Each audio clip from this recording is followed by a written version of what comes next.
vamos con vos. Muy bien, seguimos hasta las 20, pero lo prometido es deuda. Y dijimos, una nota que va a traer repercusión y que muchos van a estar seguramente interesados de escuchar, así como nosotros de llevarla adelante, de realizarla. Está en nuestros estudios Guillermo Guerín, titular de AFCA La Plata, una persona más que prestigiosa y respetable para nosotros, quienes estamos en los medios. Guillermo, buenas tardes. Buenas tardes, ¿cómo estás? Bueno, primero un placer recibirte acá. Bueno, gracias por haberte hecho el tiempo. Y hay tanto para desarrollar con los medios, con respecto a los medios, pero no solo eso, sino también tu vida, tu carrera, porque tu carrera política también tiene mucho que ver con el momento que estás atravesando, con el momento que has podido atravesar también en la ciudad de La Plata y con ser un hombre conocido. ¿Cómo, imagino, no renegás de eso? No, reniego de un concepto. A ver. El concepto de la carrera política. A ver, decime. Porque es un concepto muy, digamos, muy perteneciente a la idea de la política como casta o de la política como corporación, digamos, ¿no? Como si fuese una tarea profesional la política. Si uno debe hablar de la carrera profesional de un médico, está claro, de la carrera profesional de un ingeniero, de un arquitecto. En el caso de la política, yo siempre había una frase que nosotros siempre decíamos, y era que nosotros somos militantes, no somos políticos, que la usábamos mucho en los 80, que es donde yo empecé a hacer política, inmediatamente después que había la dictadura. Por lo tanto, el concepto de carrera política siempre está asociada a la salida personal, como si estuviese más asociada al desarrollo de subir una escalera en el Estado o donde fuese, que asociado a una idea concreta, una idea que es política, pero es básicamente colectiva, digamos. Entonces, social y colectiva, en el sentido de si uno construye un partido, una herramienta política en el marco de una construcción colectiva y le hace una propuesta al resto de los vecinos o al resto de los argentinos o de los bonaerenses, digamos. Por lo tanto, reniego solo de eso, pero está bueno decirlo porque está como ya naturalizada la idea de que la política es una carrera. La verdad es que yo he vivido de muchas cosas en mi vida, siempre vinculado más a la construcción de edilicia, ya me volé, porque mi tarea está vinculada a eso. Y bueno, y he sido funcionario público, y bueno, en este caso sí, pero la política corre por los andarives de las ideas y de las construcciones colectivas. Como militante, entonces, y Ahí creo va. que acá vale más la palabra todavía con la pregunta que te quiero hacer, un militante de la democracia, un militante forjado en los 80. Exactamente. ¿Qué te trae, qué te da la muerte hoy de Jorge Rafael Videla? Justo lo estábamos hablando. Mira, es bastante extraño porque a mí me ocurre que dentro de 2 años no me voy a acordar si Videla está vivo o muerto. Si vos me preguntás ahora si Pinochet vive, y yo tengo que hacer memoria, porque no me acuerdo. ¿Por qué? Porque yo creo que ya la democracia logró consolidar la idea de que los dictadores están muertos civilmente. Estos no son ni una amenaza para la sociedad, están pagando con cárcel, o estuvieron pagando en el caso de Videla hasta su deceso,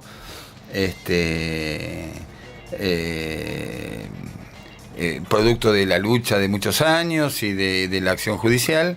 Por lo tanto, es algo, primero que la muerte a mí no me alegra en general, no. Si bien no soy religioso, no asocio muerte a alegría, aunque parezca demagógico, es muy, muy honesto ese pensamiento. Y después que me pasa eso, para mí están muertos civilmente, están muertos en sus ideas, están muertas y están juzgadas sus acciones, y bueno, y quedan los resultados de una sociedad que va forjando su propio camino en democracia y demás, y bueno, y quedan todavía por reencontrarse muchas abuelas y muchas madres con sus hijos o nietos, y ese es el saldo que queda de aquello, y en todo caso un nunca más muy fuerte, muy enraizado en la sociedad, que deja atrás y deja en el lugar de la muerte a la idea de construir un país sobre la base de la bayoneta y de la represión. Eso murió, y además murió Videla. Bueno, por lo tanto, pero mi reflexión respecto de la muerte biológica de Videla está más asociada a su muerte civil, digamos. Está muy bueno esto. Es como, podríamos decir, llevándolo a otro plano, se cayó una fichita más de algo. Exactamente, sí. ¿Qué crees que para esta gente, para estos tipos, los que viven y están siendo condenados y los que ya murieron, es más importante, más dolorosa la condena social o la condena de la justicia? La social. no tengo la menor duda que es la social. Y la condena judicial pocas veces coincide con la social, como en este caso, digamos, ¿no? Me parece que ellos se imaginaron dueños de este país, se imaginaron dueños del pensamiento de la sociedad argentina. Inmortales seguramente también. Por lo tanto, inmortales. O al menos inmortales sus ideas, claro. ¿Sí? Porque todos, incluso quienes están apegados a credos religiosos muy dogmáticos y demás, saben que la vida se termina. Están muy aferrados a que las ideas que propagan y los durmientes que plantan en una sociedad perduran de por vida, digamos. Y ellos vieron en vida que eso no era cierto. Y encima la sociedad les dio la espalda. Y para colmo terminaron presos, digamos. Por lo tanto es como un cierre muy saludable para la historia argentina, digamos, ¿no? Los medios, los grandes medios, ¿qué papel jugaron en esa época y cómo fue virando hasta la actualidad? Esa es la pregunta. Y esa es la pregunta que yo creo que la sociedad argentina, al menos incluso la dirigencia política democrática, pensó, reflexionó y fue la que le hizo levantar la mano en el Congreso al conjunto del arco democrático, oficialista y opositor a la hora de votar a la nueva ley de medios. Fue decisivo el rol de los medios en la consolidación del proyecto dictatorial. Tanto los privados como los públicos. Los públicos eran muy grandes, eran mayoritarios en aquella época, uno se olvida, claro. Pero la verdad es que los medios eran del Estado en su gran mayoría, salvo los medios gráficos, particularmente el diario Clarín y el diario La Nación. Yo tengo 51 años, por lo tanto yo entré a la secundaria cuando caía la democracia. Claro. ¿Sí? Y salí de la secundaria cuando caía la dictadura. O sea que yo viví toda mi preadolescencia y mi adolescencia en Bahía Blanca, una ciudad muy castigada por el aparato represivo, y teníamos allí un medio clave del proceso dictatorial que era La Nueva Provincia, que hoy está siendo juzgado, no solo social sino también judicialmente por el comportamiento que tomó ese medio y su línea editorial durante la dictadura, que fue explícitamente cómplice, casi un aparato de propaganda de la dictadura. Y bueno, y en el plano nacional el rol de los medios ha sido clave. Vos pensás que en aquella época no había internet, la telefonía era muy escasa, el sistema de comunicación que había entre la sociedad era básicamente a través de los medios estatales y privados. Claro. Por lo tanto, vos leías o escuchabas por radio o leías en un diario que había habido un enfrentamiento en tal barrio, en Bahía Blanca o aquí en La Plata, que fue también un teatro de operaciones feroz contra estudiantes y trabajadores, y la sociedad estaba convencida que había habido un enfrentamiento, por ejemplo, en 31 y 56, creo que es la casa donde hubo una masacre, y la lectura de los diarios era esa: hubo un enfrentamiento, se resistieron y hubo balacera y cayeron en el marco de la guerra interna y de la guerra antisubversiva. Este era el texto, esto parece irónico, pero así lo leías en todos los diarios de la Argentina, 20, 10, 15 subversivos. Y por ahí, 25 años después, te enteraste que ese enfrentamiento no había sido tal, que había sido un fusilamiento, que esos 15 subversivos y guerrilleros eran 7 estudiantes de arquitectura, 2 chicos de Pehuajó, 1 de Bahía Blanca, y que no tenían armas y que en realidad no militaban en una organización que haya decidido tomar las armas, sino que eran simplemente delegados en la facultad o representantes sindicales en una fábrica, o profesionales o abogados que estaban haciendo su laburo quitando presos de las cárceles. Fue una masacre, y para la lectura y para la realidad que construían los medios, era un país en paz, en donde el silencio era salud. Son consignas fuertes con las cuales yo me crié. Por suerte, desgracia, en mi familia somos una familia afectada indirectamente o directamente, porque hubo una tía nuestra, una tía mía de sangre, que estuvo sus años secuestrada y después presa, y amigos de mi viejo y demás. Por lo tanto, en el caso nuestro, digo por suerte, aunque parezca ridículo, uno tiene enfoque crítico desde muy chico porque era el clima en donde yo crecí. Claro. Pero el resto de la sociedad estaba convencida que estaban acribillando a marxistas, leninistas que estaban desembarcando por la Unión Soviética en la Argentina. Este era el discurso oficial y era el discurso que replicaban acríticamente los grandes medios. Claro. En la democracia Ya en los 80 este debate se abre, en los 80 la sociedad empieza a abrir los ojos y el conjunto de los argentinos, yo creo que fue una elección saludable la de Alfonsín, aunque yo voté al partido intransigente, pero creo que fue una buena decisión de la sociedad haber elegido por el camino que planteaba Alfonsín. Bueno, y los medios, estos medios que fueron puntales de aquel discurso, empiezan a revertir y a reencauzar su discurso, pero también ocurre que a la hora de instalar proyectos económicos de la misma envergadura y dirigidos a los mismos sectores pudientes de la sociedad, como fue la dictadura, también actuaron de ese modo cuando tuvieron que voltear a Alfonsín, generarle una hiperinflación, y después hasta que se impuso lo que ellos querían, el poder en la Argentina, que era el modelo de los 90, también fueron cómplices de ese proceso. O sea, en realidad es muy difícil hablar de periodismo independiente en la Argentina, o sí uno puede hablar, pero es muy difícil despegar la independencia de la opinión de los periodistas, que son muchos y muy buenos en la Argentina, del interés económico empresarial de los dueños de los medios. Hay una frase que hoy ya es casi vulgar, pero que en aquel momento sonaba como una frase muy sonora, y era: una cosa es la libertad de prensa y otra cosa es la libertad de empresa. Que eso seguramente, si pasaron por la facultad, la escucharon desde sus ayudantes o sus titulares. Hoy eso es una realidad, y la ley de medios es la expresión de ese proceso. Y justamente estamos discutiendo todavía con Clarín si la democracia puede funcionar en su plenitud e invitar al grupo Clarín a adecuarse a uno o a dos de los 200 artículos que están hechos a la medida de el crecimiento desmedido de un monopolio como es Clarín. Y bueno, ese es el debate que estamos teniendo hoy, ¿no? ¿Y por qué en esta época, en este siglo, en este momento histórico de la Argentina y político, todavía se tiene que debatir con algunos medios el reemplazo de una ley de la dictadura por una ley de la democracia? Y bueno, porque los poderes fácticos a veces tienen más poder que el propio Estado. Acá hay una idea de que hay un gobierno poderosísimo y que le maneja la vida al conjunto de los argentinos y que se mete en las intimidades y que te analiza a través de la tarjeta azul. Uno escucha cada cosa. O desde la AFIP, todos tus movimientos bancarios y hacia dónde vas y hacia dónde venís. Y hay una idea de que el Estado hoy, y hay quienes dicen que estamos técnicamente en una dictadura, digamos, ¿no? Y lo dicen públicamente, y son diputados nacionales, son personas muy vinculadas a la democracia, pero tienen esa idea, y no están viendo que la democracia no logra imponer en su plenitud las decisiones que toma, digamos, ¿no?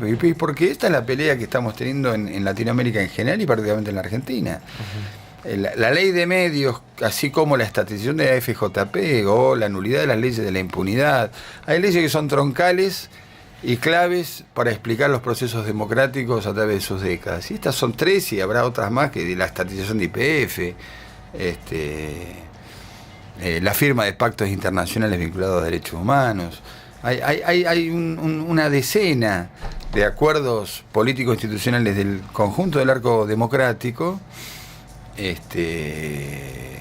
que se han clavado a lo largo de la historia contemporánea, que son la demostración de los avances o de los retrocesos de la democracia. Y en el caso de la ley de medios estamos en esa puja.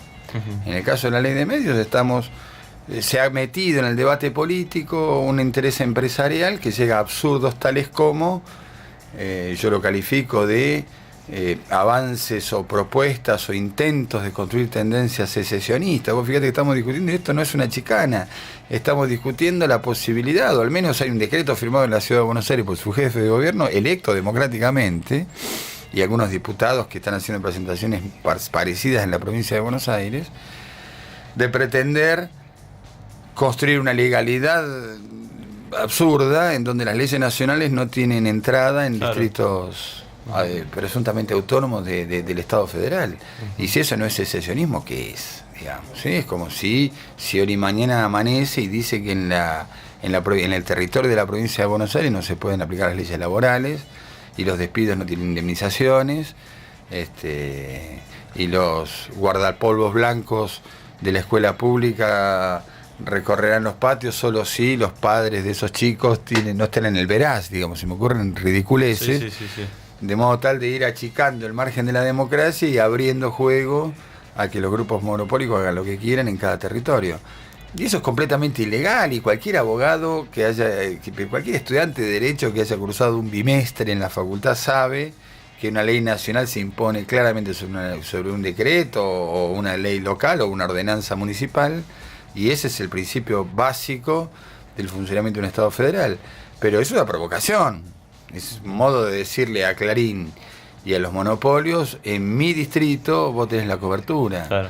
La verdad que sería mucho más sencillo y mucho más sereno para la salubridad de la democracia que los dueños de Clarín, Mañeto, o quien ellos decidan, digan: queremos poner el presidente, y que el Grupo Clarín le ofrezca una política integral al conjunto de la Argentina y que lo voten los argentinos y veremos cómo gobiernan, digamos. Pero así no se puede discutir, sino.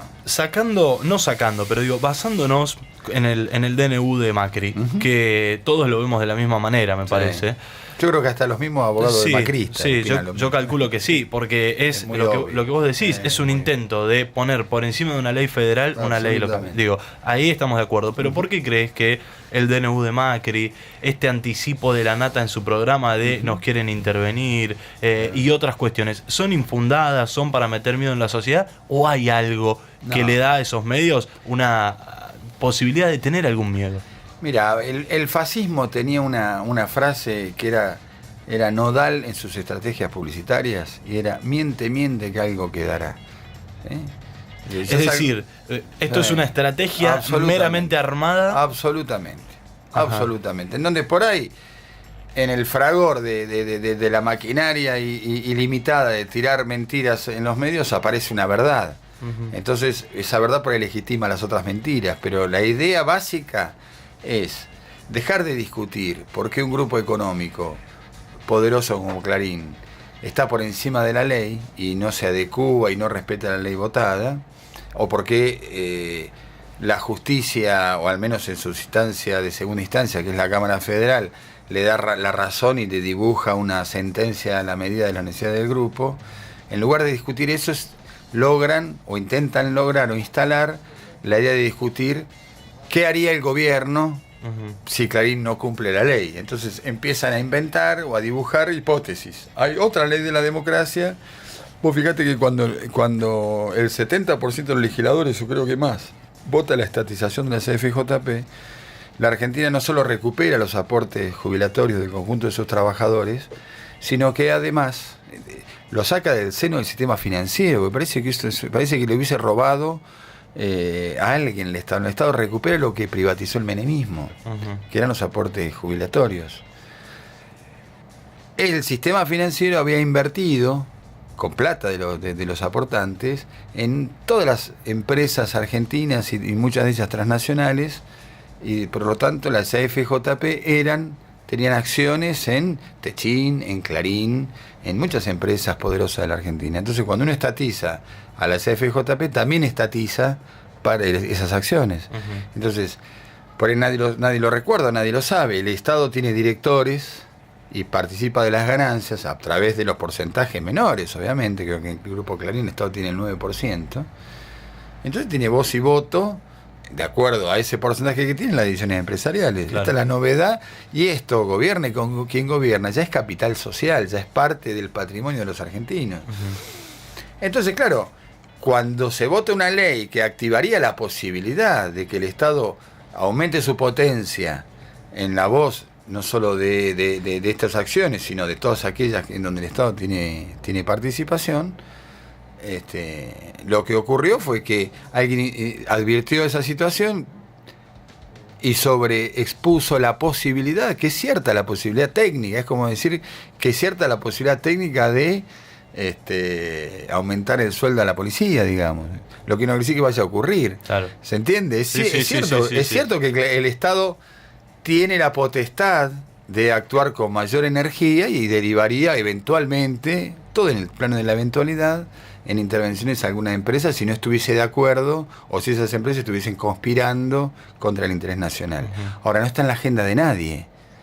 Está en la agenda de Clarín para que todos discutamos esa posibilidad y justifique y vuelva de nuevo a poner la iniciativa del lado de que nosotros tenemos que explicar que no vamos a hacer lo que ellos dicen que queremos hacer, y en vez de estar discutiendo de por qué en las vísperas de la resolución de la Corte aún Clarín todavía no se adecuó a la ley.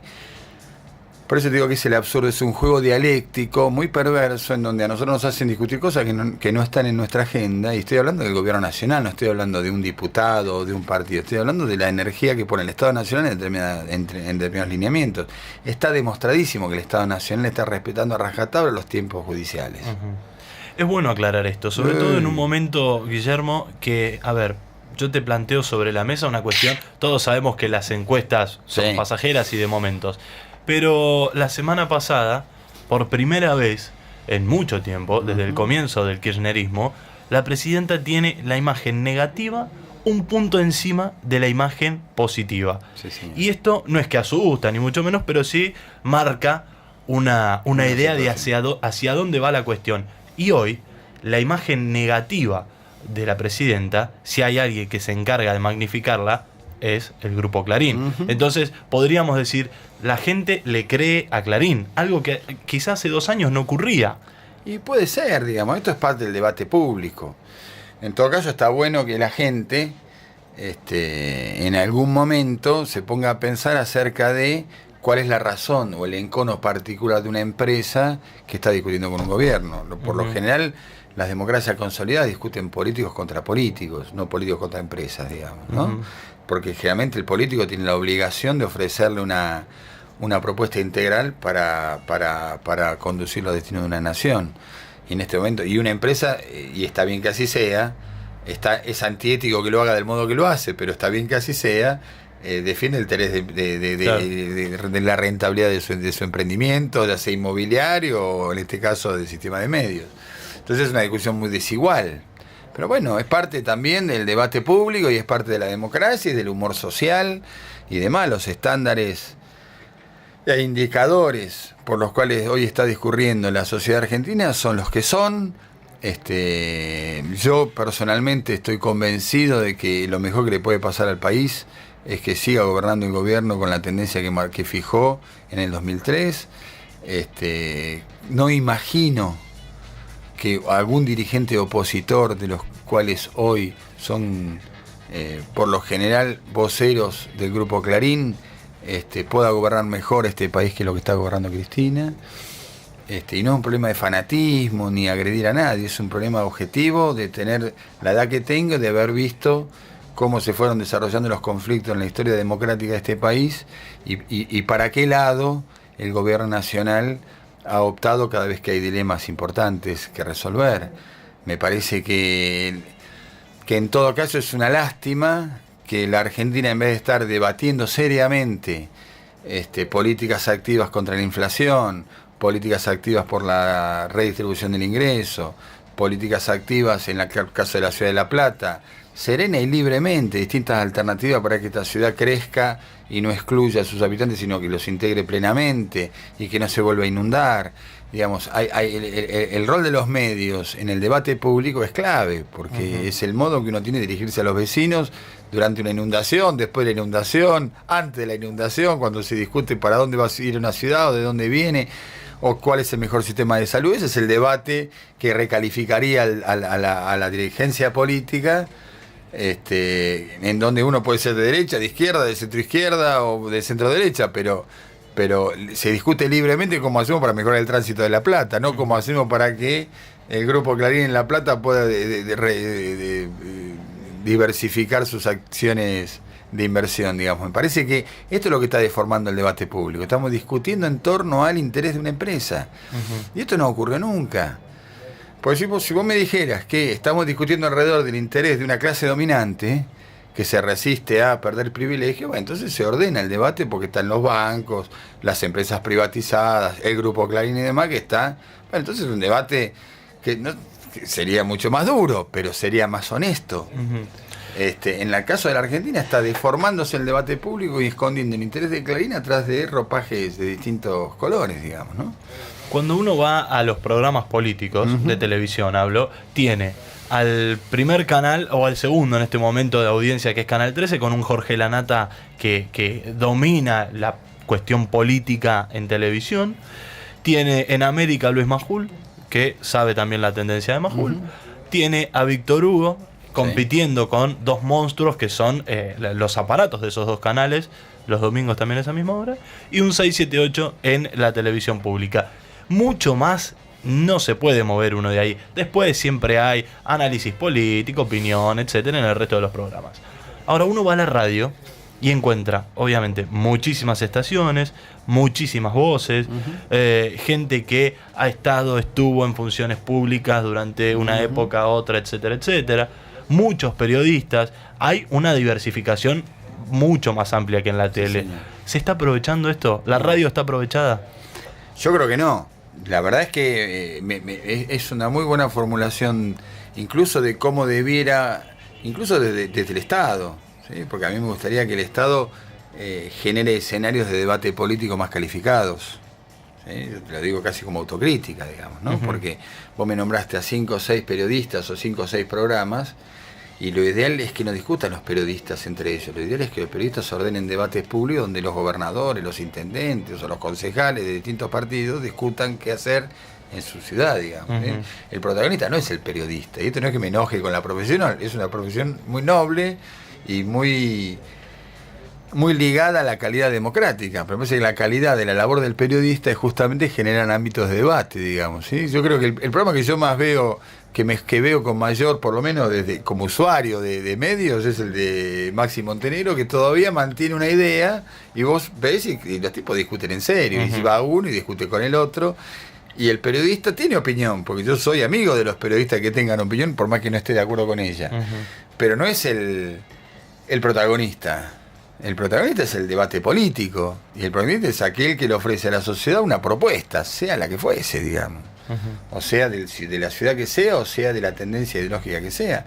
Me parece que lo que está ocurriendo es, tal cual vos lo estás definiendo, es una suerte de debate ruidoso entre distintas estrategias mediáticas, pero la consecuencia es que están descalificando el debate público. Esa consecuencia. Las radios se están aprovechando, yo creo que no, y yo creo que es lo que viene, ¿sí? Y no es de demagogia porque estoy en una radio chica de La Plata, es porque lo que yo pienso.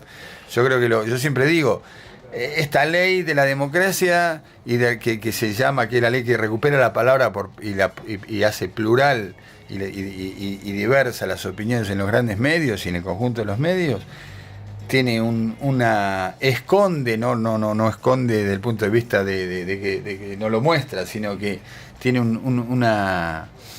una razón muy importante allí entre el articulado, y es la recuperación de la palabra por parte de los territorios, de las localidades, de las regiones, ¿sí? En donde hoy está todo el mundo mirando los canales de aire, y en realidad la agenda informativa de esos canales de aire es muy parecida. ¿Tiene que ver esto con un desaprovechamiento de los empresarios? Porque, a ver, hoy acá, en este momento, Cool Radio 103.7, estamos en una radio joven, muy joven comparada con los aparatos que hay en la ciudad de La Plata, pero que no deja de fluctuar entre el tercer y cuarto puesto. Es decir, y estamos hablando de la Red 92, una radio más que instalada en la ciudad, La Redonda, otra radio súper instalada, la 99.1, también del mismo grupo que el Diario El Día y demás, que tiene obviamente un sustento muy importante, y una radio independiente que aparece, que surge con 2 años de existencia, que es esta, que tiene una inversión impresionante en tecnología. No es porque uno esté acá, ¿no? Pero tiene mucha tecnología, un paso adelante en la cuestión multimedia. Estamos en internet con cámaras HD, sale al instante, al momento. Mucha gente que nos escucha, y lo podemos comprobar todos los días, desde distintas partes del país y del mundo, con una opción distinta, fresca, nueva. Parece que uno estaba vendiendo, ¿no? Haciendo. Está bien que lo haga. No, pero me refiero, aparece una opción completamente distinta y se instala entre las 2 o 3 radios instaladas hace 2 décadas en la ciudad. ¿Por qué ocurre esto? ¿Y por qué no le ocurre a otros? Y me parece que lo que tiene que ver con los proyectos comunicacionales. Me parece que lo inteligente.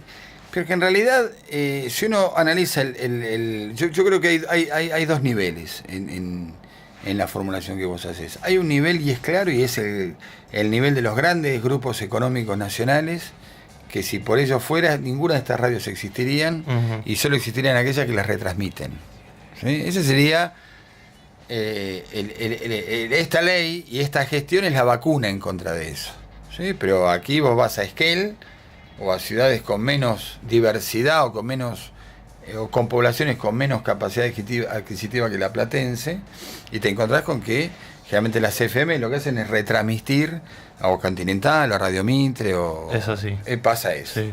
La Plata es una ciudad que tiene su mercado, que tiene su movilidad, que tiene su recurso humano. Tenemos una facultad de periodismo ya que tiene muchos años. Y además tiene una clase media muy extendida que permite, a través de la comercialización de sus productos o la generación de su experiencia comercial, digamos, emprendimientos que son dignos de elegir una radio y publicitar un producto, ¿sí? Dentro de esa lógica, yo siempre hago un primer corte. El gran problema de La Plata sería que un grupo de los grupos de capital venga a instalarse en la ciudad y tenga una actitud monopólica o expansionista en su desarrollo comercial, ¿sí? Hoy lo que me parece que ocurre en La Plata es que hay una búsqueda, en su gran mayoría, de pymes más grandes o más chicas, no dejan de estar dentro de lo que se llama, desde el punto de vista del desarrollo económico, emprendimientos chicos y medianos, ¿sí? Y lo que hay es una búsqueda a través de distintos proyectos comunicacionales para encontrar su lugar. Me parece que eso sería en el mundo de las radios.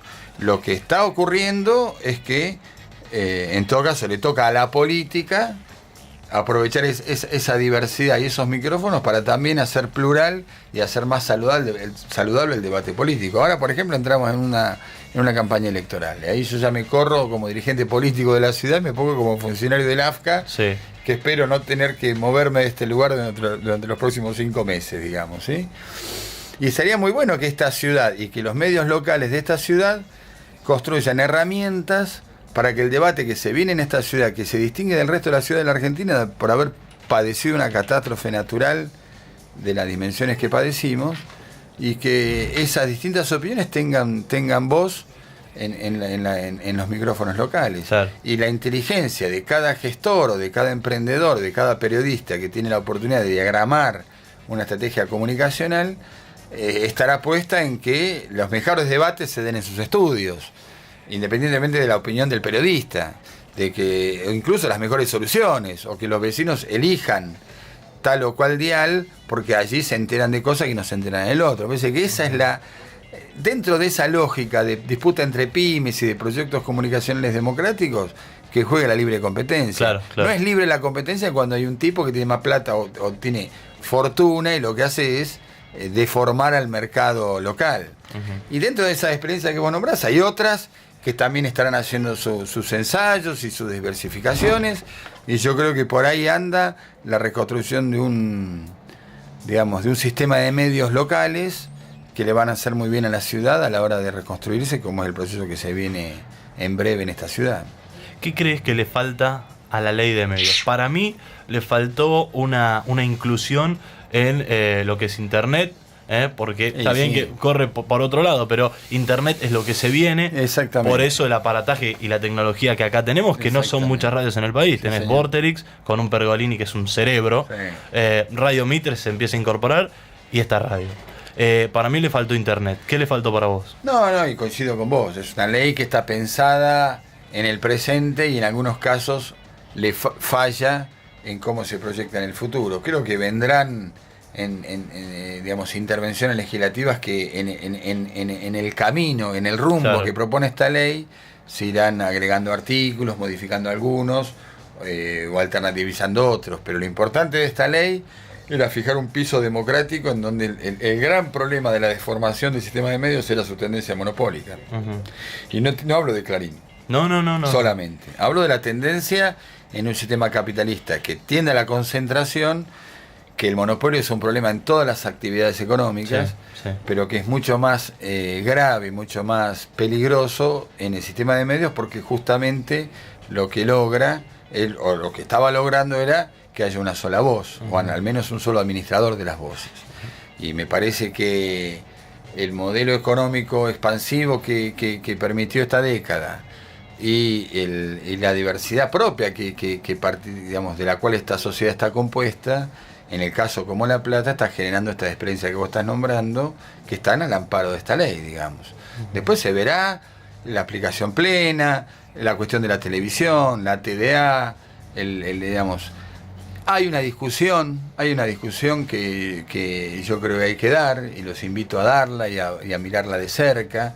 Hay una discusión que no está en la ley, pero que está en el comportamiento de la sociedad, que la concentración económica, que tiene una fuerte influencia ya no en los propietarios de los medios, sino en los auspiciantes, tiende a una sociedad profundamente consumista, tiende a la generación de ideologías consumistas y de formación de generaciones consumistas que están muy por afuera de las posibilidades ciertas de este país y son muy excluyentes.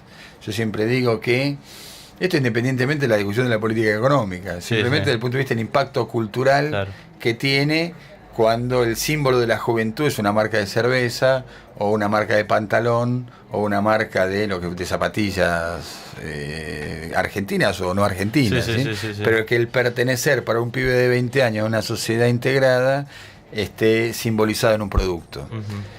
Que cuando uno mira la televisión, no solo los auspiciantes, sino los contenidos, incluso de las ficciones, es muy difícil encontrarse en ellas, es muy difícil encontrarte en graduados. Encontrarte me refiero a vos, que vas a tu casa y que ves una casa determinada y que tu hijo, si lo tuvieras, o tu hermano menor, va a una escuela pública y lleva guardapolvos, y vos lo buscás en la ficción y si no lo encontrás.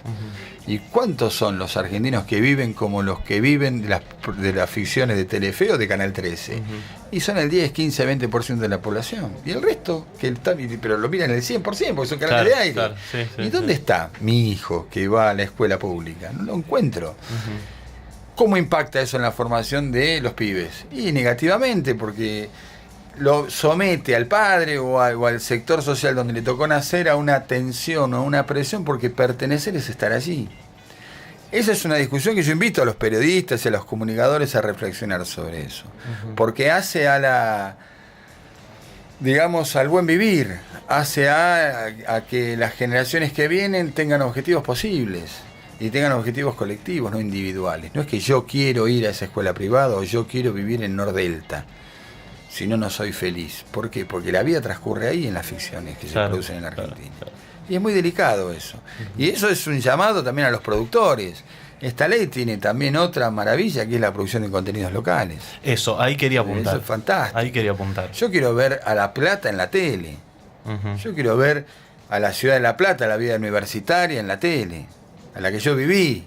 Viste que esta ciudad tiene una pluralidad maravillosa, y son pibes que han venido del interior y tienen su microcultura y su microvida y una noche muy particular, o su fútbol o su básquet. Quiero verlo en la tele. Yo soy bahiense, te decía, yo voy a Bahía y un cable local que aguantó la presión del monopolio y no se lo vendió, y yo veo a Bahía en la tele. Cuando voy a la casa de mi vieja, veo los partidos de básquet en canchas donde yo he jugado y demás, y veo en La Plata que eso no pasa.